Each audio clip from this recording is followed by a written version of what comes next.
Alat pelindung diri atau APD merupakan salah satu elemen krusial dalam pengendalian bahaya di lingkungan kerja demi menjaga keselamatan personel. APD adalah peralatan yang dikenakan oleh pekerja guna melindungi diri dari potensi bahaya fisik, kimia, atau biologis yang mungkin terjadi selama aktivitas kerja. Dalam konteks keselamatan kerja, pemahaman mengenai konsep dasar APD seperti tujuan, pemilihan, keterbatasan, serta jenis-jenis APD adalah sangat penting untuk mencegah kecelakaan dan cedera di tempat kerja. Terminologi penting, APD, alat pelindung diri, peralatan yang digunakan untuk melindungi pekerja dari bahaya kerja. NRR, Noise Reduction Rating, indikator pengurangan tingkat kebisingan oleh alat pelindung telinga. Safety Helmet, pelindung kepala yang melindungi dari benturan dan kejutan listrik. Respiratory Protection Equipment, alat pelindung pernapasan yang melindungi dari kontaminasi udara berbahaya. Face Shield, pelindung wajah yang melindungi dari cipratan bahan kimia dan partikel padat. Safety Belt dan Life Safety Harness, alat pencegah jatuh yang digunakan untuk pekerjaan di ketinggian.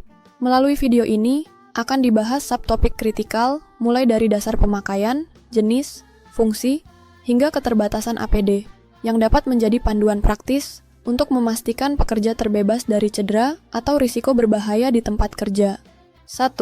Dasar pemakaian dan pemilihan. APD pentingnya APD terletak pada kemampuannya untuk memberikan perlindungan personal terhadap bahaya yang dihadapi oleh pekerja. Pemilihan APD harus memenuhi beberapa kriteria utama agar efektif, memberikan perlindungan yang sesuai dengan jenis bahaya, memenuhi standar keselamatan yang berlaku, ukuran pas agar nyaman digunakan, bentuk dan warna yang menarik untuk meningkatkan kepatuhan pemakaian, ringan agar tidak membebani pekerja, tidak menimbulkan bahaya tambahan saat digunakan, tidak membatasi gerak pemakai sehingga tidak mengganggu aktivitas kerja. Suku cadang mudah didapat untuk perawatan dan penggantian. Namun, perlu diingat bahwa APD memiliki keterbatasan, seperti cakupan proteksi yang terbatas pada area tertentu, kemampuan perlindungan yang tidak mutlak, jenis bahaya yang bisa dilindungi, serta waktu pemakaian efektif yang terbatas, sehingga kewaspadaan tetap harus dijaga. Kutipan penting, apabila kita sudah memakai alat pelindung diri yang sesuai, kita masih dituntut untuk selalu berhati-hati, karena alat pelindung diri yang kita pakai mempunyai keterbatasan. 2. Jenis-jenis alat pelindung diri dan fungsinya APD dibagi menjadi 8 kategori utama, masing-masing berfungsi untuk melindungi bagian tubuh tertentu, serta mencegah berbagai risiko bahaya. Alat pelindung kepala, safety helmet, melindungi kepala dari benturan dan jatuhan benda keras. Juga berfungsi untuk mereduksi risiko kejutan listrik bila dekat penghantar listrik. Terdapat pengujian standar seperti uji kekuatan benturan, benda 4-8 kg dijatuhkan, dan uji kekakuan tepi helm, ditekan dengan gaya 90 Newton. Helmet diklasifikasikan menjadi 3 kelas. Kelas A, lindungi dari jatuhan dan kejutan listrik sampai 2200 volt. Kelas B, lindungi dari jatuhan dan kejutan listrik sampai 20.000 volt. Kelas C, lindungi dari jatuhan, tidak untuk kejutan listrik. Alat pelindung pernapasan Respiratory Protection Equipment terbagi menjadi 2 tipe utama. Purifying Respirator, menyaring udara dari kontaminan melalui proses kimia, mekanik, atau kombinasi keduanya. Pemakaian Purifying Respirator hanya di saat oksigen kondisi masih normal atau di konsentrasi 20,9%, tapi lingkungan sekitar ada kontaminan dengan konsentrasi rendah. Supplying Respirator, menyediakan udara bersih dari sumber luar, termasuk tipe airline dan self-contained breathing apparatus, SCBA. Pemakaian supplying respirator di saat oksigen kondisi di bawah normal, defisiensi oksigen, atau di bawah konsentrasi 19,5% oleh karenanya membutuhkan suplai udara. Penting diperhatikan bentuk respirator agar cocok dan efektif. Misalnya, kumis dan jenggot panjang mengganggu efektivitas respirator. Alat pelindung telinga digunakan untuk meredam suara bising yang tidak diinginkan. Terdiri dari 2 jenis utama.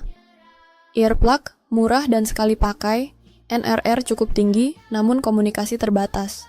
Earmuff, lebih mahal, tahan lama, dan NRR lebih tinggi dari earplug. Aturan dasar perlindungan telinga berdasarkan tingkat kebisingan, desibel A, dan waktu paparan. Contohnya paparan di atas 85 desibel A harus menggunakan perlindungan. NRR digunakan untuk menghitung tingkat kebisingan yang berhasil diturunkan, seperti contoh pengurangan dari 105 Ibaulibia desibel A menjadi 80 dB setelah menggunakan earplug NRR 25 desibel A, alat pelindung mata, dan muka melindungi dari bahaya partikel padat, cairan kimia, dan sinar berbahaya seperti inframerah atau ultraviolet. Pilihan alat berbeda sesuai tingkat bahaya. Safety glass untuk benda terbang, chemical goggles untuk perlindungan dari cairan, dan face shield untuk perlindungan muka dari percikan dan partikel kasar. Alat pelindung badan meliputi apron dari berbagai bahan untuk melindungi tubuh dari panas, bahan kimia, dan radiasi. Contoh bahan: kulit untuk panas, imbiak kontan om panas, PVC untuk bahan kimia, serta PB, timbal, untuk radiasi. Alat pelindung anggota badan sarung tangan, gloves, dan pelindung lengan untuk melindungi dari panas, bahan kimia, dan radiasi mengion. Berbahan beragam sesuai fungsi, seperti lateks, karet, dan bahan tahan bahan kimia lainnya. Alat pelindung kaki, safety shoes, menggunakan bahan khusus sesuai risiko pekerjaan. Kulit berlapis asbes untuk pengecoran logam, kulit tanpa paku untuk bahan peledak, serta sepatu karet untuk bekerja di lingkungan listrik yang mampu menahan arus hingga 10.000 volt selama 3 menit. Terdapat pelindung baja pada ujung sepatu untuk melindungi dari benturan keras. Alat pencegah jatuh dan tenggelam sabuk keselamatan, safety belt, digunakan untuk pekerja di atas ketinggian lebih dari 2 meter guna menghindari jatuh. Sabuk khusus penolong dan life safety harness juga disediakan untuk bantuan evakuasi dan perlindungan tambahan. Life jacket berfungsi melindungi dari bahaya tenggelam saat bekerja di atas atau di dekat air.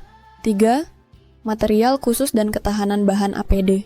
Pemilihan bahan material APD juga menjadi aspek vital untuk efektivitas alat pelindung dari bahaya tertentu, seperti bahan kimia. Beberapa material tahan bahan kimia yang umum digunakan antara lain: natural rubber, a latex butyl rubber chloroprene, neoprene rubber, polyvinyl chloride, PVC, polyethylene, CPE, polyvinyl alcohol, PVA, nitrile fluorocarbon rubber, Viton, polytetrafluoroethylene, Teflon. Bahan-bahan tersebut mudah diperoleh dan berbiaya relatif murah sehingga mencapai keseimbangan antara perlindungan dan efisiensi biaya. Kesimpulan, penggunaan APD merupakan aspek fundamental dalam pengendalian risiko di dunia kerja untuk menjamin keselamatan tenaga kerja. Pemahaman yang mendalam tentang fungsi, pemilihan, dan keterbatasan APD sangat penting agar alat pelindung yang dikenakan efektif dalam mencegah kecelakaan dan cedera. Kesesuaian ukuran, jenis bahan, serta standar yang harus dipenuhi merupakan faktor utama dalam pemilihan APD yang benar. Terlepas dari itu, kewaspadaan dan penerapan prosedur kerja standar tetap diperlukan, karena APD memiliki batas kemampuan proteksi. Melalui pengenalan dan implementasi APD yang tepat, risiko kecelakaan dapat diminimalisir secara signifikan, sekaligus meningkatkan produktivitas dan kesejahteraan pekerja di tempat kerja. Ini menegaskan bahwa APD bukan hanya pelengkap, melainkan kebutuhan utama dalam sistem keselamatan kerja modern.